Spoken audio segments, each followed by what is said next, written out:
Tayane à esquerda, Tharita ao meio e Jaqueline à direita, sentadas no banco do Parque Villa-Lobos e árvores ao fundo.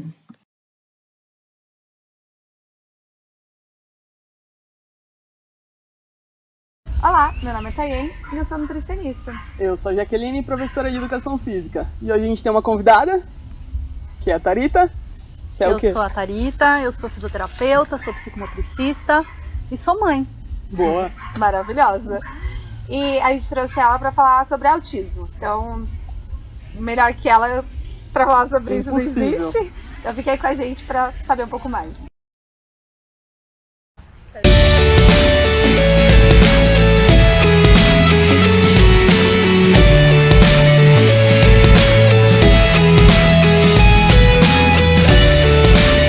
Eu diria que hoje está muito mais fácil do que antes, né? E a ideia é que no futuro esteja mais fácil ainda, né? Que mais pessoas se engajem e mais pessoas procurem por medicina baseada em evidência antes de mais nada.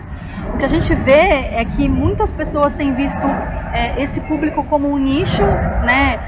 De provável atuação em busca de um ganho financeiro, só que são pessoas não qualificadas ou que buscam terapias que não têm fundamento, né? Que não trazem comprovação científica de que funciona, né? E os pais, no desespero, né? Dentro de uma deficiência tão difícil, acabam aceitando qualquer coisa, né? Mas eu acho que não é não só aceitar, mas o quanto é isso, a gente tem o conhecimento de saber o que é bom e o que não é. E aí o quanto a gente tem acesso a essa informação, e aí você fica meio sem saber também para onde ir, né? E aí às vezes aonde te trazem de referência, às vezes não é um bom lugar, mas é onde todo mundo tá falando e você não, vamos, porque é melhor algo do que nada, né? Sim, sim. Então... Eu fui uma dessas, né, que no primeiro momento fiz algumas abordagens que não eram tão legais e que não trouxeram resultados, e que foi um tempo perdido, na verdade, né? Mas o pai não sabe, ele não é especializado nisso, ele não vai ter essa competência. Sim. Hoje em dia, se ele jogar autismo no Google, ele vai receber uma bordoada de informações, mas ele vai ter mais acessos a canais muito legais. Então, assim, eu sugiro muito o Lagarta Vira Pupa, da Andrea Werner, que é uma grande amiga, que é uma jornalista, mãe de autista, e que tem feito um trabalho de divulgação de informação e principalmente sobre políticas públicas. Legal. Que é super bacana. E existem outras mães, né? Eu falo que as mães, elas são as pessoas que fazem acontecer nesse meio, né? O Autism Speaks, que é uma das maiores instituições no mundo que fala sobre autismo e que vai atrás de artigos científicos e tal é formado por pais, né? Então, o Brasil não foge muito dessa regra. Então, aqui nós temos mãe advogada, a gente tem a Tatiana Takeda, que é um exemplo, mãe pedagoga, a Cláudia Zirbis, que é outro exemplo, e assim por diante. Então, essas Tharita pessoas... Inoue, que é fisioterapeuta e psicomotricista. Essas pessoas são ícones, assim, né? E elas acabam... muitas delas, assim como eu, acabaram indo para essa área simplesmente por falta, né? Então, no meu caso, foi assim, eu fiz um curso aqui, aí eu fiquei curiosa, fui fazer outro curso lá, então eu fiz certificação em integração sensorial, aquilo que eu pude fazer que me deram acesso. Que tem isso também, né? Tem muitos cursos que a gente quer fazer e não tem acesso porque alguém não quer deixar a gente fazer, porque a gente não tem uma formação que eles acham que é necessário. É muito ruim. E que não necessariamente acontece em outros países, né? Isso que diverge um pouco. Mas enfim, eu fiz a integração, eu fiz a psicomotricidade, eu fiz curso de PECs, porque eu precisava que meu filho se comunicasse de alguma maneira. O que é PECs, Tharita? PECs é um instrumento de comunicação alternativa e aumentativa, onde a criança consegue se comunicar através de troca de figuras. Ótimo. Né? Então, é uma forma, existem outras várias, que os indivíduos conseguem se comunicar e se fazer entender. Porque a comunicação é um direito. Né? O que a gente traz, se colocar no mundo, né? Sim, total. Então é importantíssimo, e muitos deles não conseguem falar, não porque não querem, mas porque não conseguem, né?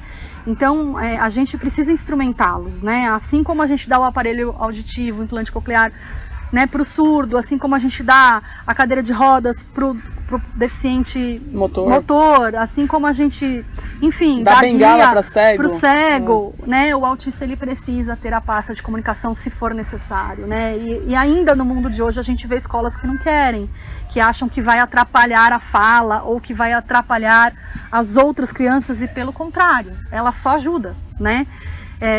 Uma das minhas falas nos meus cursos de inclusão é essa, né?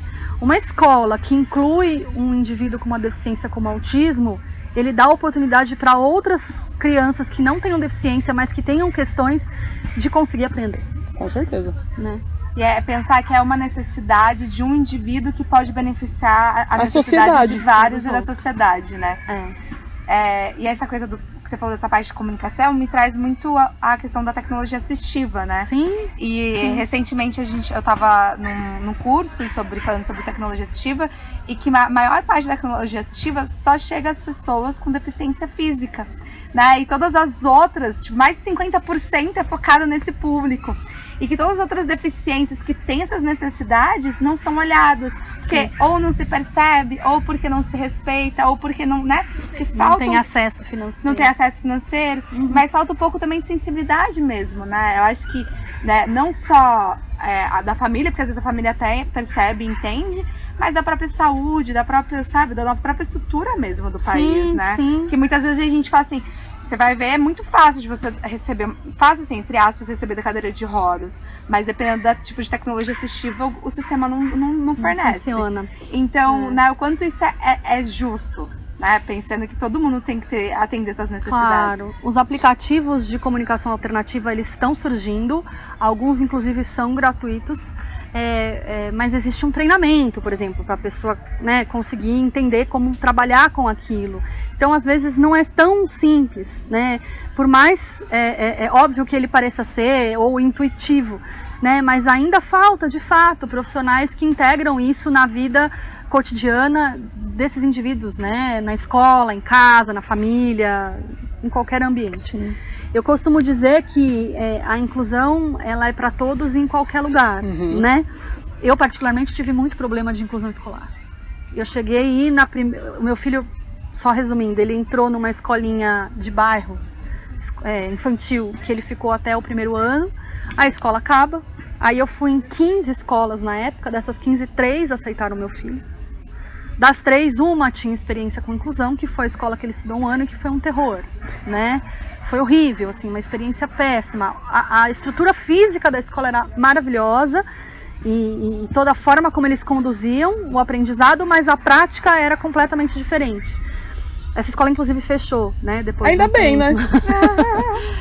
E eu acabei indo para uma escola que tinha uma filosofia totalmente diferente daquilo que eu acreditava, mas que foi a que mais funcionou, né? Aqui meu filho está até hoje. Então, não é um processo fácil, não é um processo simples. Tem que ter, antes de mais nada, muita força de vontade de ambas as partes. A escola precisa querer a criança e a família precisa confiar na escola. É uma parceria, escola, terapeutas e família, né? E a inclusão é algo que está muito em voga, mas que ainda é muito difícil de acontecer. Né? Ela é muito difícil. A gente ainda vivencia situações muito humilhantes, muito constrangedoras. Mas que é só informação, é só através disso que a gente está fazendo. E respeito, né? Informação e respeito, porque as pessoas não respeitam o outro, né? Então, enquanto não tiver respeito e educação, não vai ter nada. A minha filosofia de vida hoje é essa, né? É transmitir informação para poder ajudar as pessoas que têm deficiência ou seus familiares e pessoas próximas, terapeutas, e também a sociedade, que tem curiosidade de entender. Então, não existe para mim coisa mais gratificante que ouvir, por exemplo, eu tenho na salinha do meu filho uma criança parecida com o seu filho, e eu não sei muitas vezes agir, o que você orienta, o que você sugere, entende? Então, isso é muito bacana, até porque a gente tem que tratar o outro como o outro qualquer, independente de qualquer coisa, né? Mas aceitar o diferente, eu acho que é o principal. Nós somos uma sociedade onde nós não somos todos iguais, nós somos todos diferentes, e isso é muito bacana. Verdade, né? Eu acho que a gente tem muito a construir sobre isso ainda, né? Nas parcerias, no que a gente vem fazendo. E eu acho que é super legal, assim, trazer pessoas como você. A gente super agradece, né? Você tá aqui. Os contatos da Thalita vão estar aí embaixo, os sites que ela indicou também vão estar aí embaixo, a página dela, tal. Se você tiver pergunta, dúvida, comentário, deixa aqui, a gente manda pra Thalita, a Thalita te responde. E acho que é isso. É isso, meninas. Muito obrigada pela oportunidade. Compartilha, desculpa. Isso, que compartilhamos, né? Que possamos compartilhar mais esse tipo de postura, né? De informação. Isso, de informação para que muitas pessoas tenham acesso. Com certeza. Curta a gente, né? E que chegue mais gente, que essa é a ideia da página, que todo mundo consiga saber o conhecimento de uma forma acessível e só bem. Bem.